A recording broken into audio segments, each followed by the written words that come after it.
سلام تعنا هاللي كمية صنح فتوات تختتلتي أو نيلو معنت فيديونا دما أو زعلت زي أو محاورة ميديا زراربتي قينهم زعل فيديوتاتن قالوا تو أنا وي حدش تحاوريتاتن بحاربهم خان كنكاتتل إذا قريبا يخو already قعقلت أمحيزو جمير ويو يغش مدون الله حيلتات صمدو تنابيبن نتعمبق بالسجنا يدكعو الله ناي صمدو حيلتا تردا ديوم مرحنتهم أدلا ديلوم ناي حبال صلائي نمسعر نمدمساس حيلتات صمدو أب حتصير ساعات بزتنابيبن استواددن سقام يمن عوتن حفساين زياتم من كالوتنا يزعلت زي كالوت حدش تحاوريتات بحاربهم خان كنرينا سناي مكتتال إنو سيدك عبيتين الشانال زي حدش لونكم ساعات لايك شير سبسكرايب نقولكم جمروا نغزل شمباركس فتوات تختتلتي كمأتو مدب كوننا بوزلهم علت زي أب قبو خبابي فولي بوتو قدما جوبي استبهاله بوتا بسرعة منقست والتقنان حيلتاتون على سراوي تقراي حدش دخونا متقعتي كم استخفتن تي متقعتن السودما سراوي تقراي ملو بمولو كم زمكوتو حيل دلويت زوصو حدش حاوريتانيه ستي كم سأب تختتيلنا نملس حلاو زخونه أب قبو خبابي أب جوبي زبهال كبابي جمير وس عاد عسر تغلتن فرق عن كبابي وقحتا قعقلت أمحيزو جمير وهم زلو في الفلاتنا خفت خبابي مردأ تالي إخوم لنا لو نمنتا إنا زيوم نحلفهم أب كومنت نايم جمريا كومنت انتري إخوما تنكوي بزبالي جميرو من داول كاي تحلف يول إذن يبعلو سقاتي زهر إزر لنبر دانا إيد محاورة سونا لكا تخومزي غير كأركايب مقبار جميرو مو إلكا مقمات كجمرو وخلو متنكوي تخون كالي إخون كومزي زوالي كجمر كالو جميرو مو إلكا مقمات نصباحون نلموون ربح زلو ونقر مخاني ترد أنيت محاورة سونا إيوتو حدا ترد أخوه نقر قن بعلي already قعقلت أمحيزو جميرو ويو يغش مدون الله من انترى تري ولن حزي تمالون نحلفو زنورنا مردأتا نتو حزي سلاء زغورو زلو بدن بغيرو خال زخل مدلاو زغبر مخانو تحايلنا يصمدو ندا حبركني رأي ناي صمدو حايلتات ترداديهم مرحنتهم أدلاديلهم من ببي انتاي عينة اوبريشن زبل بمولو نغر أدلاديلهم ناي حبال صلائي نمسعر نمدمساس بدنبي تداليهم لهم مخانهم بحيال تعقستون محراوني كلاخلي نيرو تقراي ونا تقطقطت سقيلا تحلف يا نيرا يدوفنا اندو سلام اندي حشنا انداولت نتم تلاقيهم زمصو نتقراي بيس اندرماين تقبر الله زولوا blaming the victim كم زولوا نتا victim زغونه تقراي blames قبر زنورون داتا نغرم صنحي كله ابصم دزل حيلي بتعقست صنحوا على انتقونه لومي علات جن أنا لكم تعلتون تصحيفة بدنبي أمريكا دخسفر زلو على 15 أغسطس لومي قلت شن 26 لذي بعلي أب قبو أب شبو خبابي شبي زبها الكبابي جميرو ولو زول مرد أتاي بس هنا كم زول كوس عاد 10 تخلتو قحتاي جميرو أب قبو خبابي جميرو ولو مالت نايفانو حيلي بدحريو ناي تقراي حيلي بقدمي يغيريو جميرو سيمتا شو مخزارب سميعيني رتمالي نصوم ميديا سلازغون حيلهم بروباغندا سلازغون حيلهم أبسلست وجن كوينات كفيتنا زقننا يبل سيمتا شو هذا نقرأته إذن ببزلو أب كرمك أب شرارينان أبدو تقراي أمروان كوينات كل عنا حوحاتي سرح خمزولو سلز فلتنا إينايز imagine توزيح إذا كمان شمباركس فتوات تختتلتي اتي نهايل الدويت حواريتا ويكعا اتي زوصو حدش مقلسي ناس تختتلكم ويمثل نيرو مالتون اتي عمونغو منقستو التقنان حوحاتن زنوار فحفح ويكعا اتي عنصلالي زنوار دبنا خوينات نمريت بموراد كوينات كاب زغير استاد كلتا سومنو حيزو خمزو لزفلت كوينو نعو سعيو دما عوزح الساعات زو خوينات زي كاوق شريرنا قصيلون مبل كلاي جزي عقبو عمونغو سراويت منقستو التقنان عمونغو سراويت تقراي ويكعا تدي اف يكاد مهلا ምህላውዩ እንደሐበረና ጸኒሑ እዚ ጉዳይ እዚ ዘርእየካ ድማ እቲ ኣብ መንጎ መንግስቲ ብልጽግናን ሰራዊት ትግራይን ዝነበረ ፍሕፍሕ ናብ ኩናት ብምቕያር ቀጻልነት ከም ዘለዎ ዘርኢ ኩነታት ትግራይን ኢትዮጵያን እዩ ክለኩም ይፈቱ እሽምባር ከስፍቷት ተኸታተልቲ እዚ ካብራኣና ካብዚ ጉዳይ እዚ ከይወጻና ናፍቲ ዝቕጽል ቪድዮ ንስገር ካብዚ ብምቕጻል ድማ ኣብዚ ሕዚ ሰዓት ድማ እቲ ኣብ መንጎ ሰራዊት መንግስቲ ብልጽግናን TDFን ዝተኻየደ ውግእ ሓይልታት ጽምዶ ከም ዝነበሩን ሰራዊት መንግስቲ ብልጽግና ድማ ኣብዚ ውግእ እዚ ብዙሓት ዕኖታትን ክሳራታትን ከም ዘጋጠሞ ዝብል ዝወፀ ሓድሽ ሓበሬታ እንሄ እስቲ ከም ሰብ እቲ ሓበሬታ ንሱ ተኸታተልና ንመለስ ሰላም ጥዕና ይሃበለይ ኣብ መላእ ኩርናዓት ዓለም ትርከቡ ፈተውትን ደገፍትን ቃልሲ ህዝቢ ትግራይ ኣብ ዘለኹሞ ሰላምኩም ይብዛሕ ሃንደበታዊ ዜና ጨላልቃ ክቕጽል እዩ ነዚ ክትግዕታዶ ትርህፃ ይብሉ ወለድና ህዝቢ ትግራይ ካብ ሱሩ ንምጽናት ተሃንዲዱ ዝመጽእ ዘሎ ጆኖሳይደር ስርዓት ብልጽግና ነዋርሕ ዝኣክል ዝኹዓቶ ድፋዕ ኣብ ከባቢታት ራያ ቆቦ ጭውየበር ከባቢ ኣብ ዝሓለፈ ብሳተላይት ዝተዓዘውናዮ ማለት እዩ ሎም ማዓንቲ 9 ነሓሰ ካብ ሰዓት 11 ፈረቓን ወጋሕታ ክሳብ ሰዓት 1 ከባቢ 34 ደቂቃ ኣብ ዝተኸፈተ ተኽሲ ምስ ሓይልታት ጽምዶ ማለት እዩ ገዲፍዎ ንድሕሪት ጨላልቃ ህድማ ኮይና ኣላ ያው ከበታ ኣጽዋራት ናብ ማርሳን ወልድያን ብከቢድ ሽፋን ከውጽእ ፈቲኑ ኣይከኣለን ሙትን ቁስልን ኮይኑ ያው ንድሕሪ ተንሳሒወሎ ብቅድሚት ከመን ይጸንሕ ይኸውን ገና ማለት እዩ ሓይልታት ጽምዶ ኣብ ሓጺር ሰዓት ብዝተናበበን ዝተዋደደን ጸጋም የማን ዓወተን ሓፈሳይን ካብ ከባቢታት ወልድያ ማርሳ ምውጻእ የላን ከም ናይ ቅድሚ ሕዚ ተወቂዕኻ ህድማ የላን ኣብ ኣኽሪ ማለት እዩ ጆኖሳይደር ስርዓት ብልጽግና ክቕበር እዩ ብሓይልታት ጽምዶ ብግልዋጡ እቶም ሓይልታት ክሕደት ኣብ ኣዲስ ኣበባ ኮይኖም ኣብ ከባቢ ቆቦ ድሮን ወቂዓ መንእሰይ ትግራይ ይሃልቅ ኣሎ ከባቢታት ሓድስ ቅኝ መከላከያ ተቆጻጺርዎ ዝብል ፕሮፓጋንዳ ፍጹም ሓሶት እዩ TDF ኣብታ ጫፍ ድፍዖ ኣሎ እስካዕ ሕዚ ሓይልታት ጽምዶ ተናቢበን ነቲ ዓምባኽ ብልጽግና ይድክዑ ኣለዋ ዜና ጨላልቃ ክቕጽል እዩ ዓወትና ናይ ግድን እዩ ትግራይ ትስዕር TDF ኢንፍሉዌንሰር ሽምባር ከስፍቷት ተኸታተልቲ እቲ ቪድዮ ነተኸታተልኩም ይመስል ነይሩ ማለት እውን እቲ ብወገን መንግስቲ ብልጽግና ኣብ ልዕሊ TDF ዝተኸፈተ ውግእ ወይ ከዓ ኩናት ኣብዚ ሕዚ ሰዓት እዚ ምስ ሰራዊት ኤርትራ ማለት እውን ምስ ሰራዊት ትግራይ ሓበራዊ ጽምዶ ብምፍጣር ኣብ ልዕሊ ሰራዊት መንግስቲ ብልጽግና እኹል ዝኾነ መጥቃዕቲ የውርዱ ምህላዎምን ሰራዊት መንግስቲ ብልጽግና እውን ኣብዚ ጉዳይ እዚ ወይ ከዓ ኣብዚ ውግእ እዚ ብዙሓት ዕኖታትን ክሳራታትን ከም ዘጋጠሞ እንዳገለጸ ጸኒሑ ካብኡ ብተወሳኺ ድማ ሰራዊት መንግስቲ ብልጽግና ናፍቲ ኩናት እትይዎም ዝነበሩ ከበድቲ መሳርሕታት ከውፅኦም ከም ዘይከኣለ እዩ እንዳሓበረና ጸኒሑ ኣብዚ ውግእ እዚ እውን ዓበይቲ ዓወታት ሰራዊት ጽምዶ ከም ዝሓፈሱን እንዳሓበረና ጸኒሑ እሽምባር ከስፍቷት ተኸታተልቲ ብዛዕባ በዝሎም ዕለት እዚ ዝተኻየደ ውግእ ቆቦ እኹል ዝኾነ ሓበሬታ ረኺብኩም ኣለኹም ኢለ ይሓስብ እሽምባር ከስፍቷት ተኸታተልቲ እዚ ካብራኣና እስቲ ናፍቲ ዝቕጽል ቪድዮ ንስገር እሽምባር ከስፍቷት ተኸታተልቲ ካብዚ ብምቕጻል ድማ ምስ ዝህልው ኩነታት ትግራይን ኤርትራን ኣተሓሓይዙ ካብኡ ብምቕጻል ድማ ብዛዕባ ጽምዶ እውን ተወሳኺ ብምግባር ወዲ ጣባ በዝሎም ዕለት እዚ ዘውፅኦ ወይ ከዓ ዝሕለፎ ሓድሽ መልእኽቲ እንሄ ወይ ከዓ ዘስምዖ መደረ እንሄ እስቲ ከም ሰብ ተኸታተልና ንመለስ ጀመሩ ክፍት መጺን ኣሎ ብዛዕባ እዛ ናይ መዓልቲ ኣብ ኢንትሮ ንጥቀመላ ናይ ገብሩ ኣስራት ካብ ተጋሩ ኣሕዋትና እዩ መጺና ጽምዶ ኮይኑ እንዲዩ እዛ ናይ ገብሩ ኣስራት ዘይትገድፋ ጽምዶ ኣይትድግፎ እንዲኻ ዝብል ወቐሳን ነቐፌታን ሓሳብን ገለ መጺን ማለት እዩ ጽምዶ ኮይኑ ህዝብታት ትግራይን ኤርትራን ካልኦት እውን ሓዊሶም ኣብ ሓበራዊ ናይ ሰላም ጽምዶ ሰርሕለው ዘካታዕ ነገር የብሉን ኣነ ከዓ ሓደ ካብቶም ናይ መጀመርያ ጽምዶ ተቐበልኩ ጽምዶ ብምቕባልና ኣብቲ ቦታ ከይድና ከማን ርኢና ኢና ማለት እዩ እቲ ዶብ ከይድና ርኢናዮ ተሓጒስና መጺና ብዙሕ ተጸሪፍና ብዙሕ ተዋሪድና ብሃገራውያን ከይተረድኦም ዝጸንሑ ብዙሕ ባእሲ ተፈጢሩ ነይሩ በት ጽምዶ ግን ጽምዶ ፍጹም ዋጋ ዕዳጋ ክግበረሉ ደይግብኦ ናይ ሰላም ኣጀንዳ ሒዙ ዝመፀ ክልቲኡ ህዝብታት ትግራይ ጥራይ ደይኮነ ኣብቲ ከባቢ ዘለዉ ህዝብታት ንሰላም ንምሕዝነት ንረብሓታት ኩሎም ህዝብታት ብሓባር ንክሰርሑ ዝመፀ እዩ ነዊሕ መንገዲ ከይዱ ከዓ ተዓዊቱ ማለት እዩ ስለዚ ኣነ ንጽምዶ ይቃወሞን እየ ግን ገብሩ ኣስራት እኮ ንጽምዶ ተቃዊሞ እዩ ገብሩ ኣስራት ኣባል ጽምዶ ይኮነን ንጽምዶ ብትሪ ይቃወሞ ጽምዶ መጥፊ እዩ ጽምዶ ሻዕብያን ወያነን ኮይኖም ንፌደራላዊት ኢትዮጵያ ከፍርሱ ዝፈጠርዎ ጽምዶ እዩ ክንዋግኦም ኣለና ኢሉ መዓልትን ለይትን ዝጉስጉስ ዘሎ ገብሩ ኣስራት እዩ ካልኣይ ገብሩ ኣስራት ትግራዋይ ኣይኮነን ኣብ ትግራይ ተወሊዱ ዝዓበየ ጎጃም እዩ ንህዝቢ ትግራይ ከማን ክውክል ኣይክእልን እዩ ማለት እዩ ሳልሳይ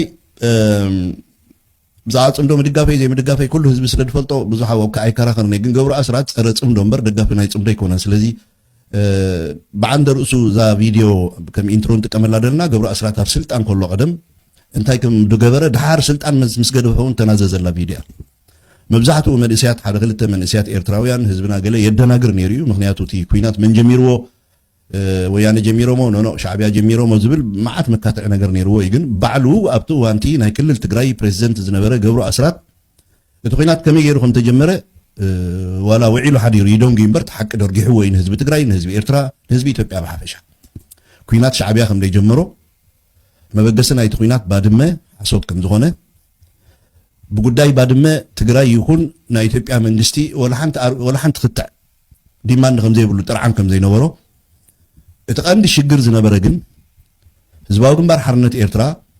ኤርትራ ነፃ ምስ ገበራ አስመራ ምስ አተወ በቃ ቃልሲ ተወዲ ይድሕር ሕጂ አጽዋረና መኽዘን ክንእትወለና ስለዚ ናብ ልምዓት ክንኣትለና ኢሉ ዓቢ ናይ ልምዓት መደባት ሰሪዑት መንግስቲ እቲ ካብ ሜዳ ሒዝዎ ዝመጽእ ሓይሊ ካብ ሜዳ ዝመጽእ ሓይሊ which is ተጋዳላይ ማለት እዩ ከምኡን ኣብ ውሽጢ ዓዲ ዝነበሩ ካልእ ብሃገራዊ ኣገልግሎት ድፍለጡን ቀደሙን ኣብ ሜዳ ዝነበሩ ተጋደልቲ ብምልኦም ናብ ሃገራዊ ልምዓት ንኽሳተፉ ናይ ልምዓት ኣዋጅ እዩ ኣዊጁ መንግስቲ ኤርትራ ስለዚ መንግስቲ ኤርትራ ተፈላለየ ዓበይቲ ዲጋታት ጽርግያታት ዓበይቲ ናይ ልምዓት ስራሕ ምስ ጀመረ ብቐንዱ መንግስቲ ኤርትራ ወይ ከዓ ህዝባዊ ግንባር ሓርነት ኤርትራ ልክዕ ከም ሲንጋፖር ክንገብራ ኢና ከነልምዓ ኢና ዝብል ፕሮግራም ኣውፂኡ ነይሩ ኦፍኮርስ ኩሎም ሃገራት ጥዕና ዘሎ ማለሲ ኮፒ ገብሪኦም ሃገራት ኩለን ንኣብነት ዝዓድናስ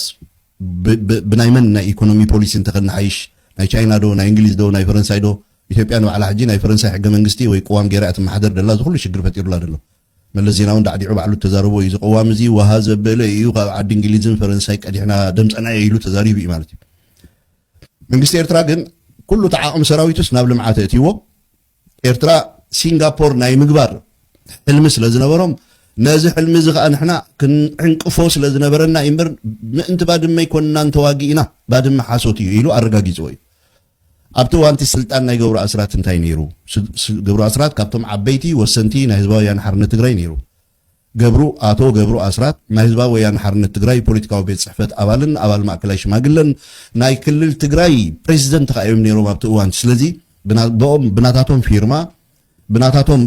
ውሳኔ ብናቶም ውሳኔ ዝተወልዐ ኩናት ከም ዝነበረ ባዕሎም ደጋጊሞም ዝገለጽዎ እዩ ስለዚ ኣነ ወላ ሓንቲ ሓጢኣት የብለይን ገብሩ ኣስራት ንሕና ንባድመ ይኮንናን ወጊና እዮም እንታይ ዳ ከይምዕብሉ ከይስልጥኑ ብኢኮኖሚ ከይዓብዩ ህዝቦም ከይቅልቡ ከተማታቶም ዓዶም ቁጠብኦም ሲንጋፖር ከይገብርዎስ ወይ ብሓንሳብ ንለምዕ ወይ ብሓንሳብ ንጠፍእ እና ኩናት ወልዕና ባድመ ይትበሉ ባድመ ሓሶት እዩ ኢሉ ሕጂ ኣብዚ ትካትዑ ሰባት ይድገርመና እዞም ተዛረቡን እዚ أنا يكو أبتي تخربيت كل عخلص أنا خربيت هاي ولا عخو حسرة يقبلكو أبغى أخي بحو واحد هاي نبركون بعلو قبل أسرات أبحو واحد زنبره بعد ما حسوتي نحنا سنغافورة كقبلوا أمس دلوا يسمى بيدنا بقى سنغافورة كقبل زغل كعاق من يروى من إيرتراويان تناتهم ريسورس هابتام سلزخوان التعدي ودبات سلزلهم بحثير جزء إيرترا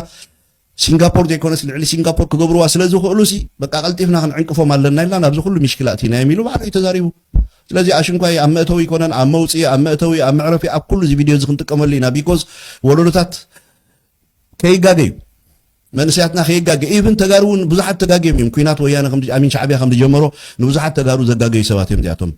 በቃል ብልሳን ናቶም ብናቶም ልሳን ከዓ ህዝቢ ትግራይ ክፈልጥ ኣሎ ኩናት ሻዕቢያ ከም ዘይጀመሩ ኩናት ኣብቲ እዋንቲ ሲንጋፖር ናይ ምግባር ሕልሚ ስለ ዝነበሮ ሻዕቢያስ ሓቢርና ንለምዕ ተዘይኮነ ሓቢርና ንጠፍዕ ኢልና ኢና ወልዕና እዩ ዝብል ኦኬ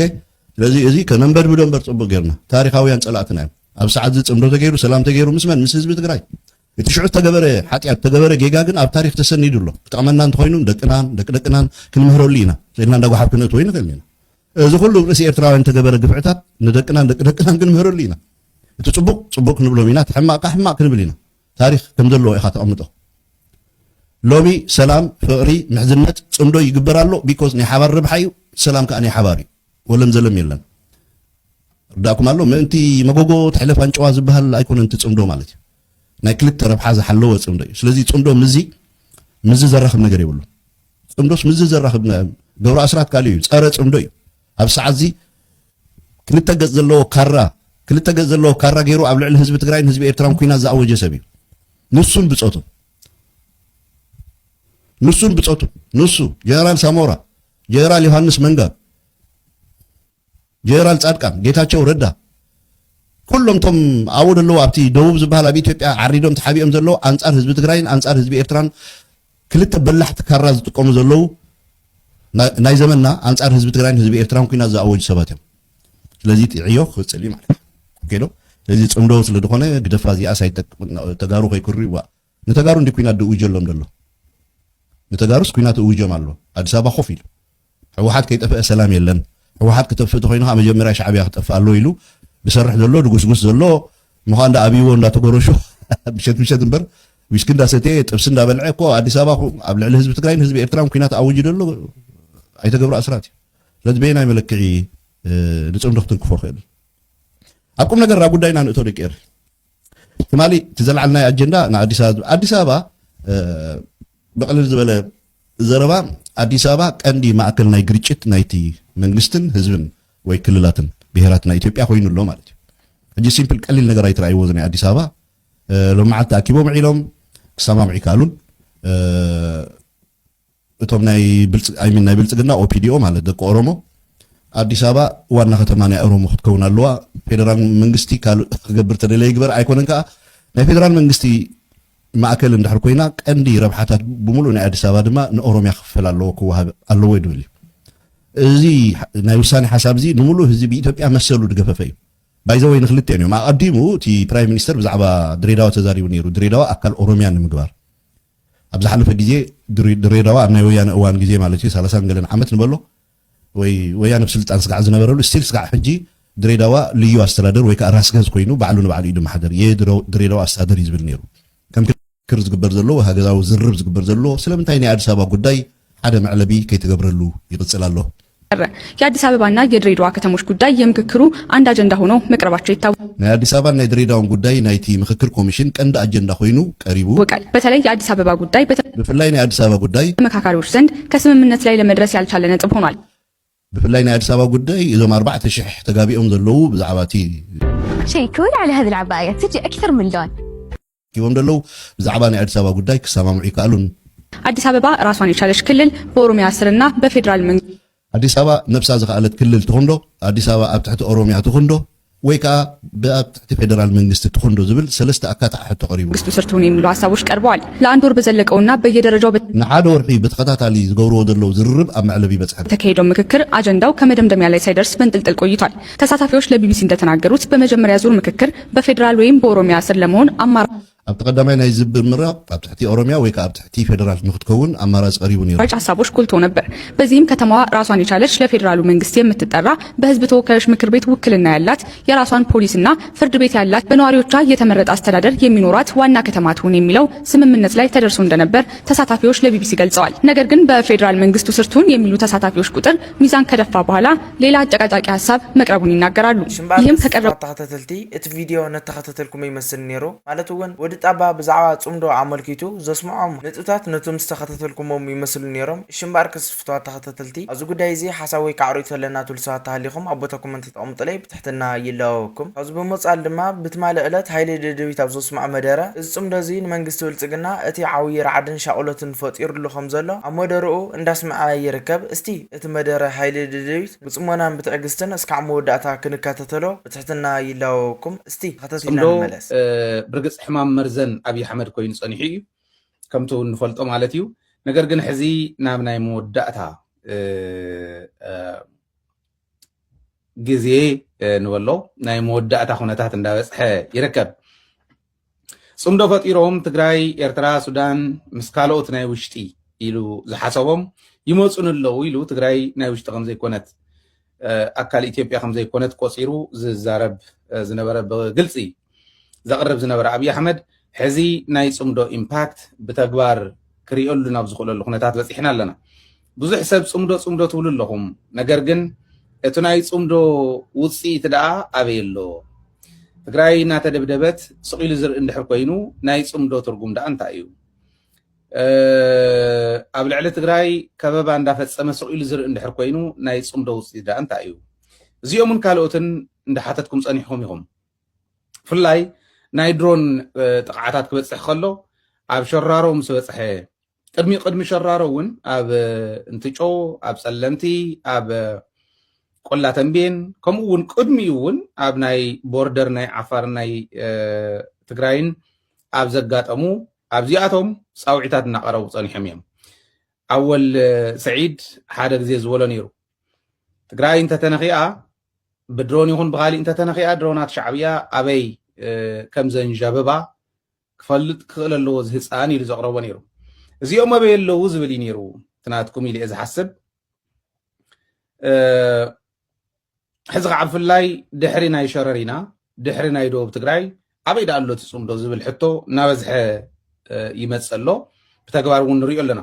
ነገር ግን ፅምዶ ኣብ ምንታይ ደረጃ ኣሎ ዝብል ወታደራውን ፖለቲካውን ምሽጥራት ብዘይቃልዕ ብዘይውፅእ መልክዑ ፅምዶ ኣበይ ኣሎ ዝብል ክሕብረኩም ስለ ዝደለኹ እዩ ብፅምዶ ንጅምር ዘለና ካሊእ እውን ሓደሽቲ ምዕባለታት ስለ ዘለዎ ብዛዕባ ፅምዶ እዚዩ ክሕብረኩም ስለ ዝደለኹ እዩ